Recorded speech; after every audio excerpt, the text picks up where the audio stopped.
What's happening, guys? Coming at y'all from downforsoundshop.com. About to do another product video, but somebody has mentioned in the comments on the video why are my subwoofers stinking so bad? I went off on a little detour on my comments or what I was talking about. I was like, if you don't have access to a DD1 or a oscilloscope, how can you set your gains, or how can you make sure you're not going to be clipping or distorting?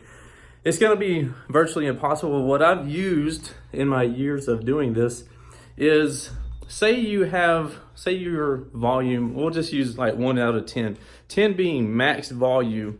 You notice when you're playing your system, when you get to volume 10, that your stuff starts stinking. You start smelling your setup within 15-30 seconds, very short amount of time. So that pretty much lets you know that you're clipping, distorting, overpowering, something's going on wrong. Your subwoofers aren't liking it. So turn it off, let it cool off for a little while, even till the next day. Come back the next day, play it at volume 9. See how long it lasts. You'll get a lot longer longevity out of it. Granted, it might not be quite as loud, but you're not going to be clipping and distorting. You'll notice that your playability, your longevity extends a long time. You may be able to play it at volume 9 for 5 or even 10 minutes before you start smelling or heating up the voice coils on your subwoofers, where you start smelling them. So that lets you know that you're getting further away from clipping or distorting. And if you want to get even more longevity out of it, then next time you turn it on, just play it at volume 8, and you'll probably be able to play it for a very, very long time. This will make it, this is kind of the best way I've come up with, like a little, it's not even an earometer, it's more of a smellometer. And again, it's not the best way, but if you don't have any other, sorry, somebody just tried to call me, so it messed up my video. But anyway, it's more of a smellometer than anything. This is really only gonna work good if you have a ported enclosure. It's hard to smell your subs quickly and keep them from being damaged if you have them in a sealed enclosure. So this is really only to work okay in a ported enclosure, or where you can actually smell your subs decently quickly within the time that they start heating up and smelling them. So anyway, that's a way to kind of do it without having any meters. Like if you can't, for whatever reason, afford a DD1 distortion detector or an oscilloscope to set it up properly, this would be the way of kind of guessing about it. Again, I don't recommend this, but this is kind of a way to get you by. I hate putting this out there, but this is what I've been doing for a while, or what I did for a while.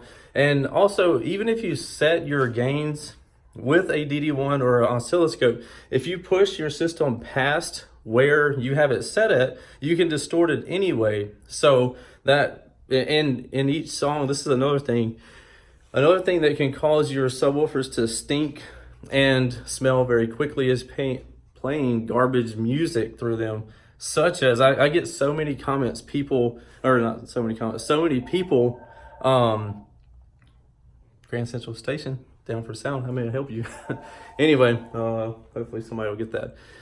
Anyway, people playing garbage music through their systems. They'll have a high-end system, or they'll spend all this money on a system, and then they'll go straight to YouTube and play music off of there at like 360p. It's like straight garbage music. Your source of your music is garbage. So what do you expect for it to come out of your speakers like? This is gonna make your speakers heat up faster, fail faster. It's just all bad. So this is another thing, that you need to have good quality sourcing of your music. So make sure the quality of your music is great as well. Anyway, that's going to be the conclusion. I guess this will be part 2 to why are my subwoofers smelling, and how can I keep them from smelling when I don't have funds to get a DD1 or a oscilloscope to set your gains properly. So again, this is very vague, but if you're looking for some sort of guidance, this would be it. If you have any other comments or questions, just post them below. Let me know if you want any other questions answered, and I'll do the best that I can to get back to them. I did see, what was the next, I saw a couple of questions. What is box rise? So maybe in the next video I'll discuss box rise. So thank you. for joining me in another video. We'll see you in the next one. Later.